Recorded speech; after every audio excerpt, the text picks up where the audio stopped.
টাকা মানুষের জীবনে খুব গুরুত্বপূর্ণ একটা জিনিস। টাকা দিয়ে অনেক সুবিধা, অসুবিধা অনেক কিছু তুমি কাটিয়ে উঠতে পারবে। টাকা খুব ভালো একটা মিডিয়াম, যদি সেটাকে তুমি খুব ভালোভাবে কাজে লাগাও তাহলে তোমার জীবনের অনেক ভালো ভালো মেমোরি তৈরি করতে টাকা তোমাকে সাহায্য করবে। জীবনের বড় বড় সমস্যাকে দূর করতে সাহায্য করবে, অনেক ভালো ডিসিশন নিতে হেল্প করবে।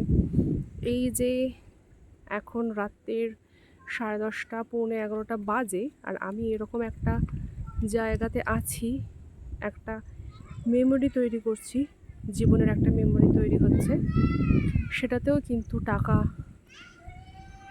সাহায্য করছে, সেটার পিছনেও কিন্তু টাকা আছে। তো যারা যারা পড়াশোনা করার জন্য মোটিভেশন পাচ্ছ না, আমার এই ভিডিওটা দেখে তারা মোটিভেটেড হতে পারো, তোমাদের মোটিভেটেড হতে পড়াশোনা করতে হেল্প করবে।